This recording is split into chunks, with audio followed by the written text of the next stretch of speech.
Вторая наша лекция посвящена вопросу педагогики как явления.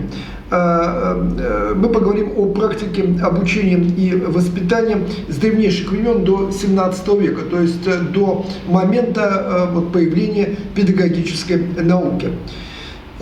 Если мы говорим о педагогике как явлении, то педагогика как явление, она возникла в первобытные времена, то есть период формирования гражданского общества и генезиса, то есть зарождения государственности. Уже вот в первобытные времена в совершенно разных регионах Земли обучение и воспитание они были основаны на трех таких принципах.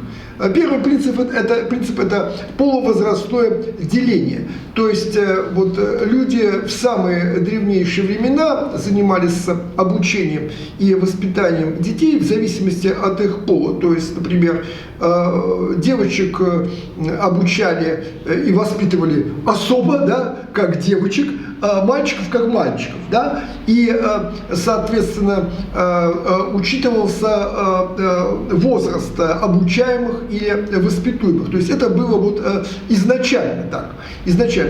Второй принцип – это специализация рода занятий. То есть обучение и воспитание, оно шло в контексте освоения земледелия, скотоводства, охоты, занятия ремеслом, торговлей, и так далее. То есть детей, подростков, да и взрослых учили соответствующим профессиям, роду занятий. То есть это, разумеется, зависело от того региона, в котором находился тот или иной родоплеменной союз. И третий принцип – это имущественная градация, то есть степень материальной обеспеченности. Это очень интересно, что сейчас очень много говорят, да, о платном образовании, платном воспитании, как-то это ассоциируют с эпохой капитализма, развитого индустриального общества, но это новость не нынешнего дня, то есть уже в первобытные времена обучение и образование, оно становилось платным. И во многом степень воспитанности или владения той или иной профессией, да, зависело от способности оплатить, да, это воспитание или обучение, например, детей родителями. То есть такой То есть почему это было так? Потому что именно в первобытные времена возник феномен товарно-денежных отношений, и обучение и воспитание, они тоже попали в этот контекст товарно-денежных отношений. Что касается античности, то есть это периода такого развитого гражданского общества, но преимущественно на языческой основе, то очень интересно, что обучение носило преимущественно религиозно-профессиональный характер. То есть обучали детей, подростков, да и взрослых, прежде всего профессии, поскольку совершенствовалась экономика, развивалась экономика, появлялись те или иные профессии, и это профессиональное обучение, да, оно было довольно-таки таким приоритетным. Причем интересно, что в античные времена это профессиональное обучение, оно было очень тесно связано с религиозным фактором, языческим фактором в данном случае. Что касается воспитания, то воспитание в основном было сосредоточено на этике. То есть этика, да, это наука о поведении, это то, как человек себя ведет, как человек ведет себя в обществе, в семье, И вот воспитание это этическое, и как обучение профессиональное, оно было очень тесно связано с религиозным фактором. Мы об этом вот чуть-чуть ниже об этом поговорим. Вот. Конечно, уже вот во времена античности были попытки систематизации вот педагогической практики. То есть возникла потребность вот таких вот фундаментальных, глубоких, основательных знаний, систематических. Вот, ну, потому что нужно было каким-то образом выявлять лучшие достижения в области обучения и воспитания. Да? Вот. Это понятно. Я тут, может быть, это не очень уместно, но приведу афоризм товарища Сталина, который в свое время говорил так: теория без практики мертва, практика без теории слепа. И можно с этим не соглашаться, но опять, если Сталина процитировать, то факт – это упрямая вещь. Это так на самом деле есть. Вот, что теория и практика, они теснейшим образом взаимосвязаны, да, и поэтому вот практика, да, она несомненно, педагогическая практика, она нуждается в чем? В осмыслении, чтобы она совершенствовалась, развивалась. Вот. И мы можем сейчас просто навскидку порассуждать о обучении и воспитании в самых разных странах древнего мира. Если взять, предположим, вот древний Китай, то в древнем Китае была вот уже в глубокой древности создана многоступенчатая система образования. То есть в древнем Китае знали, что такое начальная школа, что такое неполная средняя школа, что такое средняя школа, что такое неполное высшее образование, что такое высшее образование. То есть вот эта вот система образовательная, да, которой мы сейчас пользуемся в разных странах мира, она существовала и в древнем Китае. То есть многоступенчатая вот такая система образования. Причем в древнем Китае вот в этой многоступенчатой системе образования особый упор делался на метод и стиль обучения и воспитания. То есть вот это очень интересно, что древние китайцы считали, что не столь важно, чему мы учим, но важно то, как мы учим. Вот это очень интересный момент, потому что очень часто качество обучения, да и качество воспитания зависит от чего? От метода, да, от стиля. Вот это как раз на это обращали внимание еще в древнем Китае. И вот преимущественный акцент вот в практике педагогической в древнем Китае делался на этикет, да, то есть вот на поведенческий момент, да, во всех сферах жизни человека. С какой целью? С целью упорядочивания вот жизни человека. То есть вот древние китайцы как раз размышляли о вот порядке, да, вот в общественной жизни, в государственной жизни, да, в политической жизни, в экономической жизни, да, вообще в целом в культуре. И я вам просто приведу несколько примеров, очень характерных вот для древнего Китая, для, например, системы воспитания. Да, системы воспитания. Причем, я еще раз повторяю, что воспитание, да и в древнем Китае в том числе, оно шло в течение всей, да, жизни человека. То есть речь идет не только о детях, да, но и о взрослых. И вот в этом контексте очень интересно вот, воспитание государственных служащих и обучение государственных служащих. Это, наверное, актуально и для нынешнего дня. Вот. Вот очень интересно, что когда еще Китай не был таким единым государством большим, да, а существовало много вот этих вот древнекитайских государств, то обычно вот в столице того или иного китайского государства, да, ну как в любой столице, да, в центре города находился дворец, царский дворец, да. И вот, значит, в этом царском дворце, значит, с завидной периодичностью царь принимал министров, да, вот, обсуждал те или иные проблемы, ставил задачи, слушал отчеты. Ну, вот это как бы такой вот была такая практика. Да? Ну, собственно, и сейчас то же самое. Главы государств, да, совещаются со своими министрами вот, по тем или иным вопросам. То же самое было и в Древнем Китае. Но весь вопрос в том, как это было, да? Вот как это было, да, очень интересно. И вот, например, вот царские дворцы были устроены следующим образом.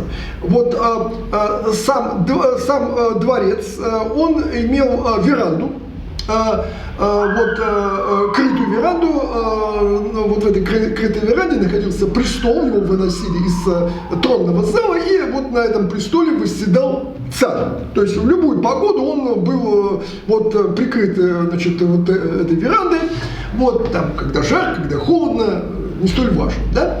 Вот, значит, дворец окружали вот стены, то есть был такой двор, да? Вот. И министры, а их обычно было очень много, где-то до 120 человек, они должны были находиться вот в этом дворе в момент того, когда их вызовет царь. Вот. И причем они находились там в любую погоду, этот двор, он под открытым небом, то есть это не важно, дождь идет, снег идет, ветер ли, или наоборот жарко, холодно, не важно. Вот министры по вызову должны в любую погоду, в любых климатических условиях прибыть туда.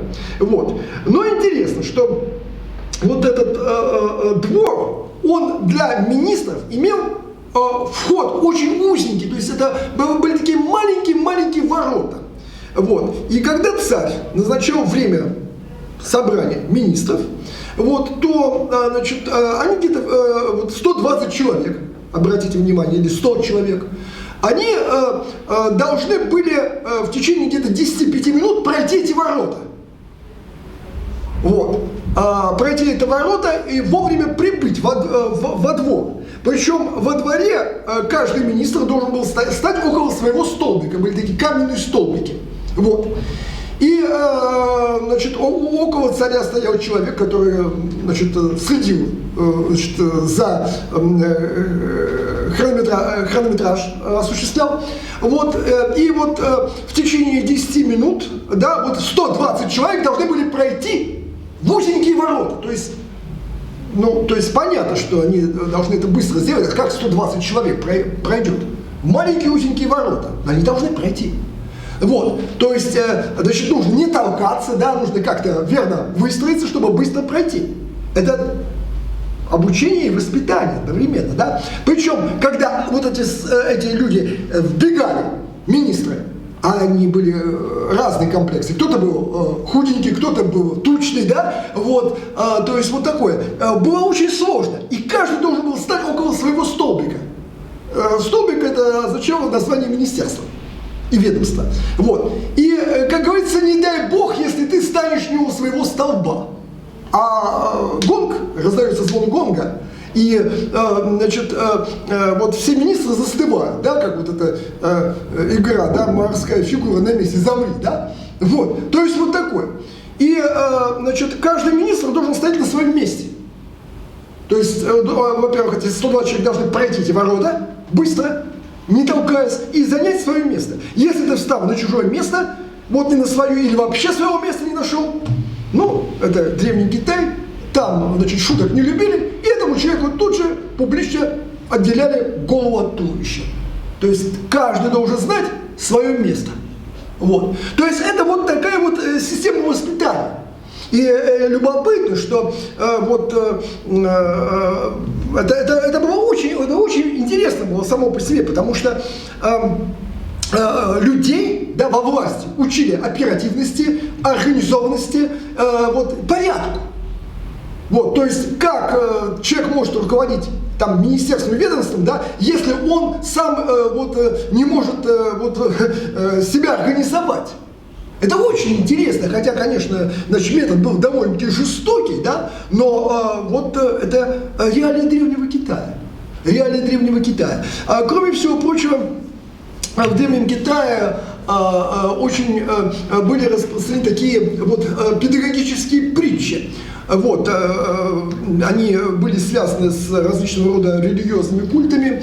Вот, ну, очень характерная такая притча, педагогическая, да, она очень известна. Я ее специально приведу, но на этой притче учились целые поколения древних китайцев и воспитывались. Вот, притча такова. В джунглях умер царь зверей. И зверям нужно было срочно выбрать нового царя. Но получалось так, что вот все кандидаты на пост царя зверей, они получали равное количество голосов. Вот. И поэтому звери проводили несколько туров этих выборов. И, ну, эта история уже была леденящая кровь, просто зашли эти выборы в тупик. Постоянные кандидаты набирают равное количество голосов. Но он должен быть царь, а царя нет. А как в джунглях без царя? Вот. В конце концов, выявилось все-таки 3 кандидата. Вот 3 кандидата, это, значит, тигр, лев и обезьяна. Вот. Ну, кто вот из них должен стать царем? Они постоянно, тоже эти три претендента, они постоянно набирали равное количество голосов. И тогда среди зверей нашелся некий такой интеллектуальный персонаж, который предложил, что давайте так, пусть эти 3 вступят между собой в силовое единоборство. Вот, и кто победит, тот и будет нашим царем, а мы пока уйдем. Пускай они как бы сами разберутся между собой. Вот. Ну, понятно, что, значит, тигр посмотрел на льва, оценивающий, значит, лев на тигра, вот. Но на обезьяну они даже не смотрели, потому что судьба обезьяны уже была предрешена, все было понятно. Обезьяна испугалась, она плачет, вот. Ну и понятно, что, в общем-то, тигр и лев поняли, что с обезьяной-то не разберутся, нужно сначала вот как-то выяснить отношения с сильным противником. Вот. И они вступили между собой в единоборство, тигр и лев. Вот. И обезьяна испугалась, она залезла на дерево, значит, закрыла глаза. Вот. Ну и в процессе вот этой битвы получилось так, что тигр сделал в воздухе кульбит, вот, и перегрыз сонную артерию льву. А лев, падая, вот, лев был очень сильный, мощный, и он придавил тигра. Вот, таким образом, насмерть. Вот. И получилось так, что вот оба этих бойца, они умерли. Вот. И обезьяна, которая, значит, тряслась на дереве, закрыв глаза, она открыла один глаз. Смотрит, 2 трупа. Вот. Ну, она вышла, значит, обошла, значит, вот, поле битвы, а тут и звери подбежали, все остальные, потому что уже время истекло, они решили посмотреть, кто же все-таки победил в этой схватке. Вот. Ну и понятно, да, что царем стала обезьяна. Мораль такая: побеждает не самый сильный, а самый умный. Но, конечно, вопрос, да, была ли умная обезьяна? Вот. Но вот мораль здесь такая, да, очень интересная мораль вот, древнекитайского общества, которую можно перефразировать русской пословицей: хочешь жить, умей вертеться. Вот. Но понятно, что никакого особого ума у обезьяны не было.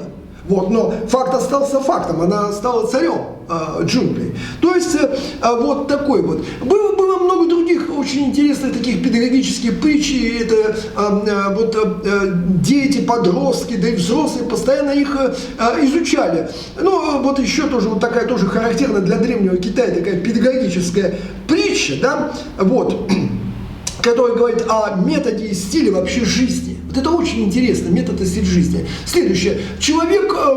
Некий человек пошел в мясную лавку, вот, и он купил несколько кусков мяса. Вот. А возвращаясь домой, он встретил на своем пути 3 собак. Вот. 3 собак, голодных, бездомных. Вот. И в Китае тоже были в древнем добрые люди, это ясно, мир не без добрых людей. И этот человек решил подкормить этих собак. И он бросил 3 куска мяса этим собакам, то есть 1, 2 и 3. Вот. 2 собаки съели свои куски мяса, а вот 3-я собака, она не стала, она только с благодарностью смотрела на этого доброго человека. Вот. И, 2 собаки, которые уже съели свои куски мяса, они стали смотреть на тот кусок, который не съеден. Вот. Они видят, что 3-я собака не претендует, она только смотрит на этого человека, который добрый, который подарил 3 куска мяса. И они начали, 2 собаки, драться между собой за этот кусок мяса. Но они его поделили.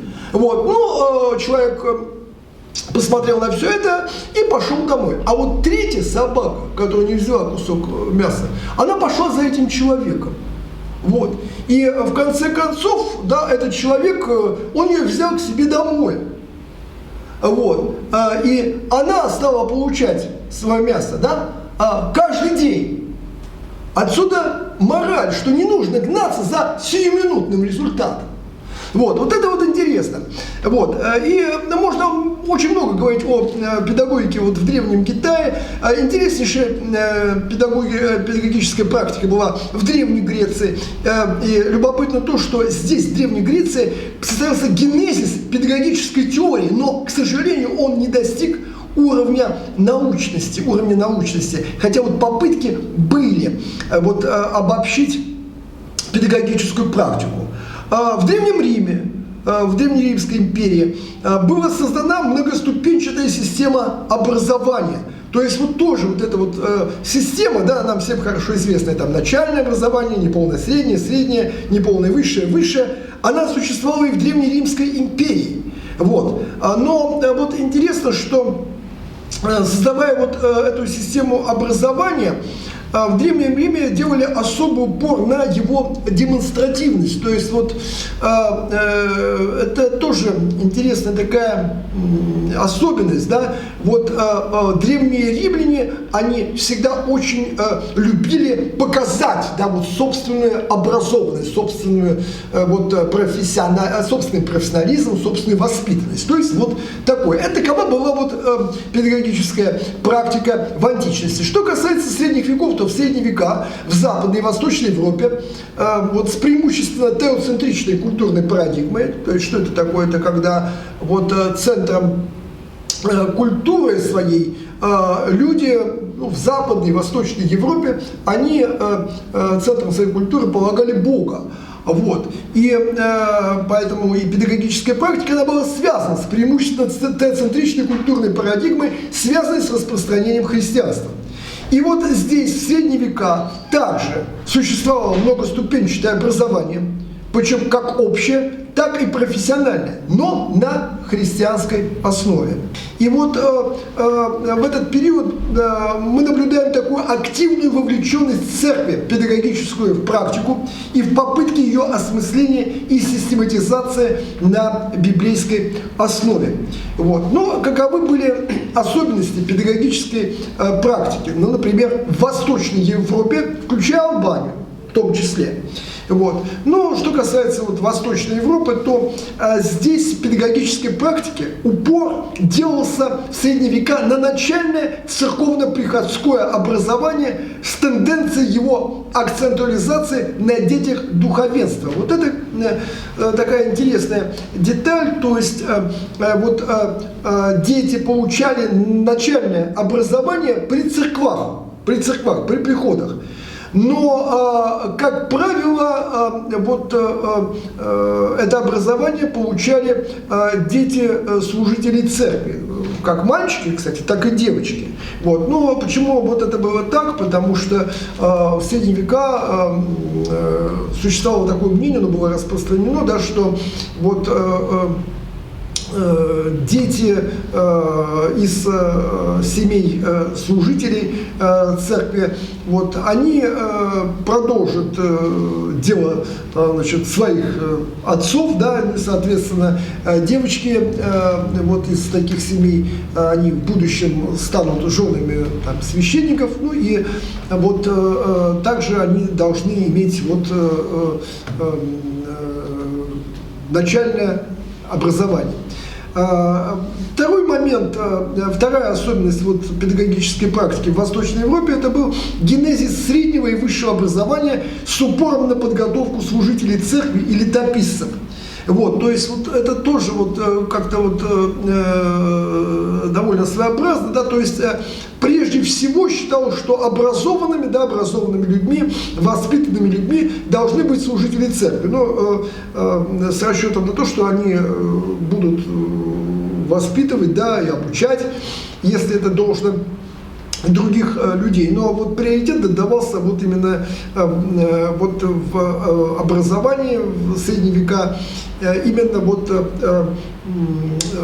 подготовке служителей церкви. И также и летописцев, да, то есть это тех людей, которые вели хроники, то есть записи вот, событий, вот, которые происходили там, в тот или иной исторический период. То есть вот такое было.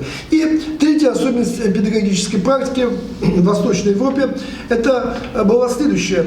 При ярко выраженной теологичности и гуманитарности образования, вот примерно с XII века все больше акцент делался на точных науках и юриспруденции, что связано с развитием экономики и политическими реалиями. Вот это интересно, то есть что в средние века вот образование, да, оно вот прошло такой путь как бы от теологичности, да, и гуманитарности к наукам точным, к изучению наук точных и вот науки юридической.